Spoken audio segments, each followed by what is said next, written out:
Hello and good morning. It is Saturday. It's sometime in the morning. I don't know. I just got done selling a phone to a gentleman out east. So, engine, coolant, everything's real nice and hot. Speaking of coolant, this is still the same coolant from before, so don't be worried about that. It's fine. It's fine. Anyways, so here's the plan for today. I don't know what all I'm going to get to, but this is priority number one. I got a new thermostat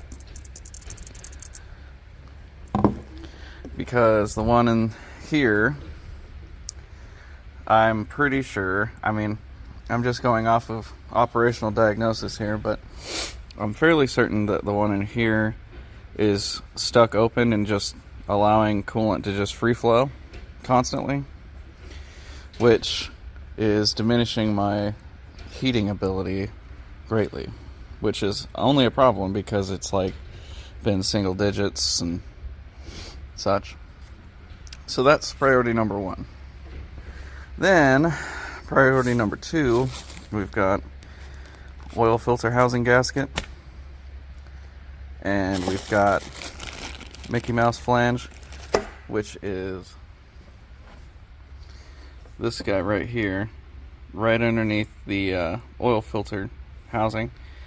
And the reason you want to change that is because it sits under there while this gasket leaks on it, and it gets it gets hot, it gets cold, it gets yes, it gets no, and then it gets brittle and it cracks, and then you spill coolant, and that's not a good deal. That ain't good. Coolant's supposed to stay inside, not outside. And for very obvious reasons, which I can't tell if you can see or not, but we got Earl. And it's leaking.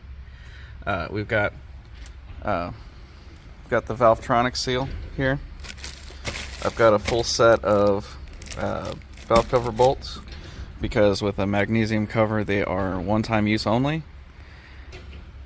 And then I have my valve cover gasket here, which came with the car when I bought it. Should have taken that as a sign. And then, if I get all of that other stuff done, I have this, which is the trunk release button. That's actually in the trunk, right here. It goes in there, and it's got a little micro switch in it. Let's see if I can get a good angle on this. It's got a little micro switch so that when you push your trunk button, it clicks that little micro switch right there. And I was thinking about just popping this micro switch out and putting it in this one, but I don't know if you can tell. She Doherty, a little cracked, a little ugly. So I'm gonna pop that one out, pop this one in, plug it back in, and my trunk area will be done. I've already done the battery. I've already done the negative cable there. I registered the battery. All that worked. I got me a jug of coolant, because I haven't decided if I'm going to drain the coolant or if I'm going to try to pinch it off. And here I am draining the coolant out of my radiator.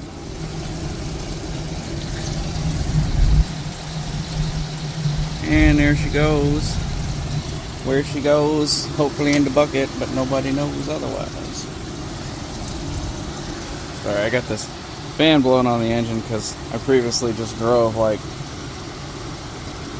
60 miles before I came over here, so everything was, nice and toasty. Seems like it's cooling off pretty well.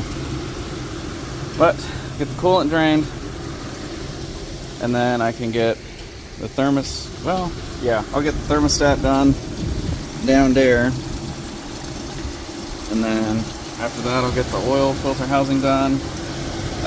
Looks like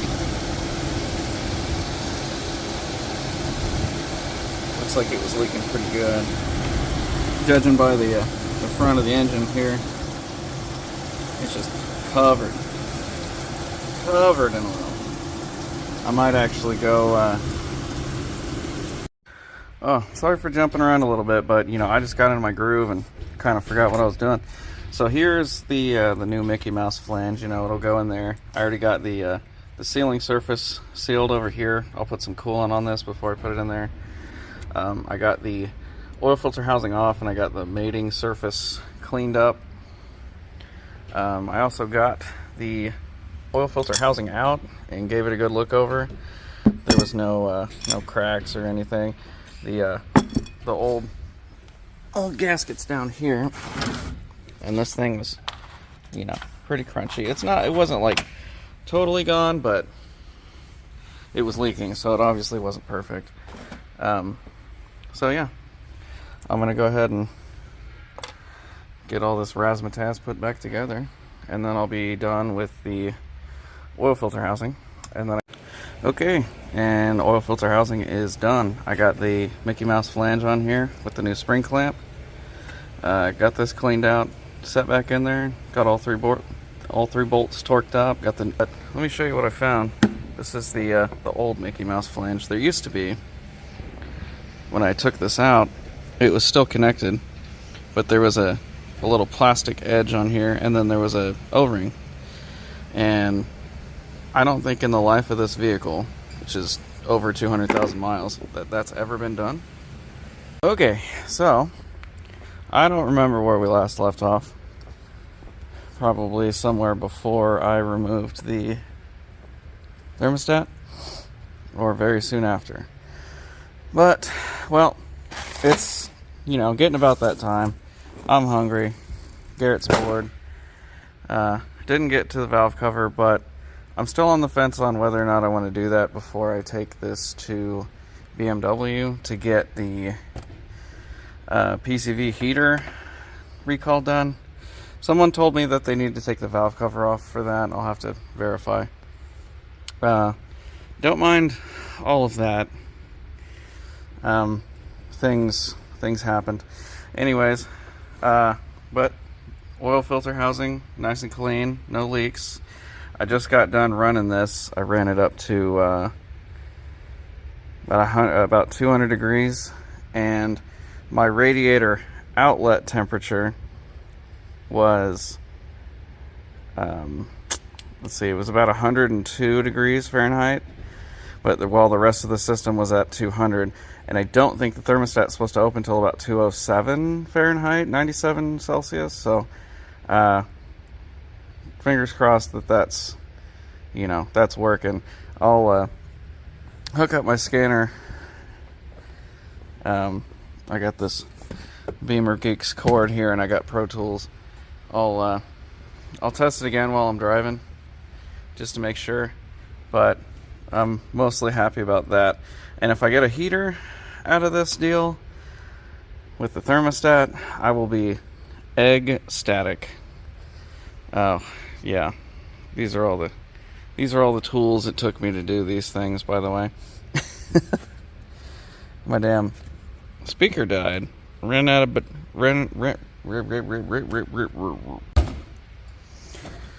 gonna finish cleaning up my mess here, and when you're doing the bleeding test, by the way, the coolant bleed, which there's a YouTube tutorial that I followed. I'll link it down in the description. But I had the power card. I work in a hangar. I don't know if that was obvious before or not, but I had the power card hooked up so I wouldn't drain the battery while I was doing it, because you need to do it with the engine off so that you don't risk, overheating anything with air pockets. But basically what you do is you loosen up the coolant reservoir, and then you hop in, put the key in, turn the ignition on without starting it, set the heater to set the heater on, and the fan speed at minimum, I guess, is what I did. And then you just hold down the gas pedal for like 15 seconds, and what it does is it turns on that electric coolant pump, and it circulates everything, gets all the bubbles out. I did it 3 times because I don't trust myself, I guess. And I wanted to make sure that nothing was leaking down there, and I wanted to make sure that I had enough coolant, which I do, and etc., etc. Here we are, driving the car. It's been about 15 minutes since the last video that I took. I went ahead and got the thermostat changed. I got the oil filter housing gasket fixed, so that wasn't leaking anymore. I decided not to do the valve cover gasket right now just because that's a lot to commit to in one day, and there's a small chance that I might just get BMW to do it for me when they do a recall. So anyways, heater works on the driver's side, everything works fine. Passenger side gets no heat. So I don't know what's up with that, but for now I know it's working. I was watching the temperature on my Pro Tools app, and we actually got up to like 220, which is way warmer than it ever let it get before, especially when it was cold outside. So I'm gonna call the heating issue fixed. I'm also gonna call the oil filter housing gasket fixed. Valve cover gasket is to be determined. The only things this car still needs is it needs both front struts because they're coilovers and they're some custom crap and they suck and they ride like crap. And I need an alignment, and I need to get the washer bottle and the coolant level sensor replaced. After all that, I think this is pretty much just going to be good to go. I mean, I've got no other issues, knock on wood. But yeah, that's a day's work well done. Anyways, catch you in the next one.